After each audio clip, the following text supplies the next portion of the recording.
नमस्कार दोस्तों, स्वागत करते हैं आपका केपीएल एग्री यूट्यूब चैनल में। दोस्तों आज हम पढ़ेंगे पृथक्करण दूरी।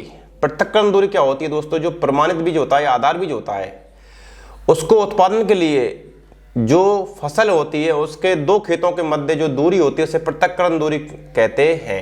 आनुवंशिक शुद्धता बनाए रखने के लिए पृथक्करण दूरी का बहुत ज़्यादा जरूरी है। जो कोई किस्म विशेष है उसकी आनुवंशिक शुद्धता बनाए रखने के लिए जो पृथक्करण दूरी है दोस्तों वो काफ़ी महत्वपूर्ण होती है।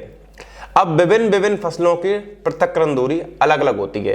कुछ फसलें स्वपरागित होती हैं, कुछ फसलें परपरागित होती हैं। जो परपरागन जिनमें होता है उनमें थोड़ी पृथक्करण दूरी ज़्यादा रखी जाती है। तो दोस्तों आज इस वीडियो में हम पृथक्करण दूरी के बारे में बात करेंगे। किन किन फसलों में क्या क्या पृथक्करण दूरी है दोस्तों वो रखी जाती है। तो सबसे पहले दोस्तों बात कर लेते हैं हम पृथक्करण दूरी की। जैसे स्वपरागत फसलें होती हैं दोस्तों, स्वपरागत जो फसलें होती हैं उनमें होती हैं आपकी जैसे गेहूं, जौ, जई, धान, मूंगफली, सोयाबीन। ये जो दोस्तों होती हैं इनमें क्या होता है, इनमें जो आधार बीज है उसके लिए दोस्तों रखते हैं 3 मीटर। कितनी रखते हैं दोस्तों?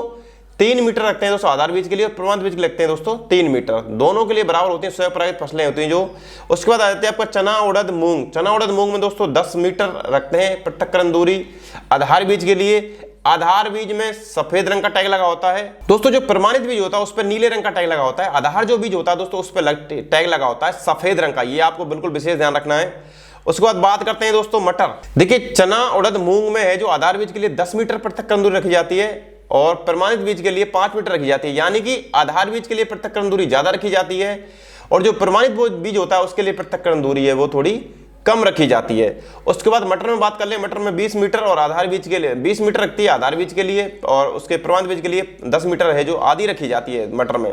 उसके बाद सरसों की बात करते हैं दोस्तों। सरसों 200 मीटर रखी जाती है दोस्तों, और जो प्रमाणित बीज है उसके लिए 50 मीटर की वो रखी जाती है।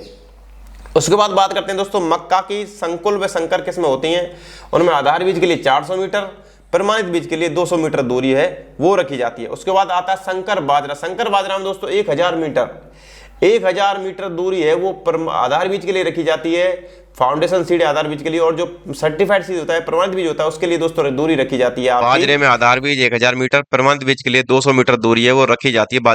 उसके बाद मूली सलजम में दोस्तों 1600 मीटर आधार बीज के लिए, प्रमाणित बीज के लिए 1000 मीटर। सूरजमुखी की किस्मों में दोस्तों 400 और 200 होता है, आधार बीज 400, प्रमाणित 200। गाजर में 1800 का होता है, प्याज में 1400 होता है। और उसके बाद आपका बात करते हैं संकुल ज्वार में 200 होता है और आधार बीज के लिए 200 का होता है। संकर ज्वार में 300 और 200 का रेशियो होता है। कपास में दोस्तों जो बहुत कम रखी जाती है, 50 मीटर रखी जाती है आधार बीज के लिए, 30 मीटर होती है जो प्रमाणित बीज के लिए दूरी है दोस्तों रखी जाती है। तो बिल्कुल दोस्तों आपको ये सारी चीजें हैं वो आपको ध्यान रखनी है, सभी एग्जामों में पूछी जाती हैं। तो इसी तरह की और अधिक वीडियो देखने के लिए आप चैनल को सब्सक्राइब कर दें, वीडियो को लाइक शेयर आप जरूर कर दें। धन्यवाद।